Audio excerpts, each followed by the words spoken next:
দেয় তখন একটা প্রতিজ্ঞা হল মন্ত্রের মধ্যে, বর বধূ উভয়ই একটা প্রতিজ্ঞা হয়। যেমন বরের প্রতিজ্ঞা হয়, কন্যারও প্রতিজ্ঞা হয়, বধূরও।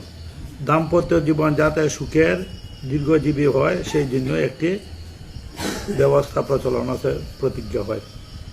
মানে আমার কন্যাকে পাত্র দিলাম সারা জীবন, একটা প্রতিজ্ঞা হয়ে নেওয়া হয়। আর তুমি যে পাত্রতে রাখলো প্রতিজ্ঞা হয়ে রাখা হয়।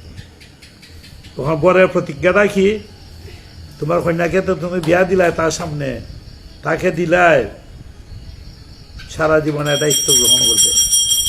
বরের প্রতিজ্ঞা, আমি আমার স্ত্রীকে অর্ধাঙ্গী হিসাবে মানব, আজ থেকে নিজ শরীরের প্রতি যতটা যত্নবান থাকা দরকার ততটা আমি তার প্রতি থাকব।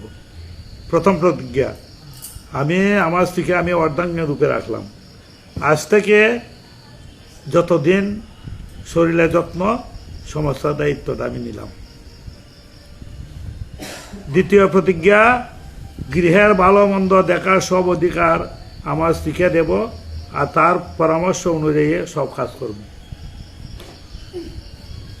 তৃতীয় প্রতিজ্ঞা, পত্নী কোনো রকম দোষে অসন্তুষ্ট না হয়ে তাকে ভালোভাবে শুধনের দ্বারা চেষ্টা করব, তার যত ধরনের অসুবিধা।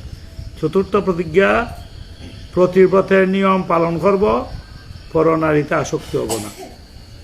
আমি তার স্ত্রীর প্রতি তার দায়িত্ব পালন করব, পর স্ত্রীর প্রতি আসক্ত হইতাম না। পঞ্চম প্রতিজ্ঞা, পতিকে বন্ধুর মতো দেখব এবং ভালোবাসব। ষষ্ঠ, পতির সুখ সুবিধার দিকে সব সময়ে নজর রাখব। গৃহে খরচের জন্য নিজ আয়ের অর্থ সব পত্নীকে দিব, তার পরামর্শ মতো কাজ করব। সপ্তম প্রতিজ্ঞা, কারো সামনে স্ত্রীলোক অপমানিত লাঞ্ছিত করব না। কোনোরূপ মতভেদ ঘটলে শান্তিপূর্ণভাবে একসঙ্গে বসে বসে মেটাইবার চেষ্টা করব। অষ্টম, পতির প্রতি সহিষ্ণু হব, তার সঙ্গে মধুর ব্যবহার করব, উত্তরে উভয়ের সঙ্গে সমতা বজায় করে চলব। নবম, পত্নীর অসুখ হলে কোনো কাজ করতে অসমর্থ হলে, সন্তান না হলেও অন্য কোনো কারণে তার সঙ্গে খারাপ ব্যবহার করব না, তার প্রতি কর্তব্য পালন করব। কথাগুলো বুঝিও। দশম, পত্নীর সঙ্গে সবসময় মধুর ব্যবহার করব, পত্নীর ব্যক্তিত্ব বিকাশে পূর্ণ শক্তি প্রয়োগ করব। এটা হল বরের প্রতিজ্ঞা। এখন বধূদের প্রতিজ্ঞা, আমি প্রতিরূপে নিজ পতির সঙ্গে সঠিক অর্থে অর্ধাঙ্গী দায়িত্ব পালন করব এবং নতুনভাবে আমার জীবন শুরু করব। আজকের থেকে আমার স্বামীর সাথে যে সম্বন্ধ হয়েছে, আমি নতুনভাবে জীবন করব, প্রতি দায়িত্ব সব কিছু আমি পালন করব। স্বামীর পরিজনদের সঙ্গে মধুর শিষ্টাচারপূর্ণ ব্যবহার করে সকলকে সুখী সন্তুষ্ট করব। মানে স্বামীর পরিবারের পিতা মাতা ভাই বোন যারা আছে সবার সঙ্গে আমি সুস্থভাবে দায়িত্ব পালন করব। কথাগুলি বুঝিও। অলসতা ছেড়ে স্বামী যাতে লাভ হয়, যাতে সুস্থভাবে গৃহস্থ কার্য সম্পূর্ণ হয় তা দেখব। এই সংসারের দায়িত্ব আমি নিলাম। প্রতির প্রতি শ্রদ্ধাশীল থাকব, প্রতির প্রতি ধর্ম পালন করব। মানে স্বামী সে যে ধর্ম পালন করে সেটা আমি পালন করব। 5 নম্বর, নিজের সেবা মধুর বচনের দ্বারা সকলে প্রিয় হব, কারো প্রতি ঈর্ষান্বিত হব না, কোনোরূপ দুর্গুণ খাব না, ব্যবহার করব না। 6 নম্বর, মিতব্যয়ী হব, অনাবশ্যক খরচ করব না। মানে স্বামী যে আমার টাকা পয়সা যা দিয়েছেন আমি তার আদেশ ছাড়া খরচ করব না, অনাবশ্যক খরচ করব না। স্বামী তো বিশ্বাস করিয়া তোমাকে সংসারে সব টাকা দিল, তখন তুমি খরচ করতে গেলে তুমি অবিশ্বাস করতে না, মানে অনাবশ্যক খরচ করবে না স্বামী আদেশ অনুযায়ী। মিতব্যয়ী হব, অনাবশ্যক খরচ করব না। প্রতির প্রতি কোনো কারণে বিমুখ হব না, তাকে পরামর্শের বলে জানবো, তার পরামর্শ অনুযায়ী তা কখনো অপমান করব না।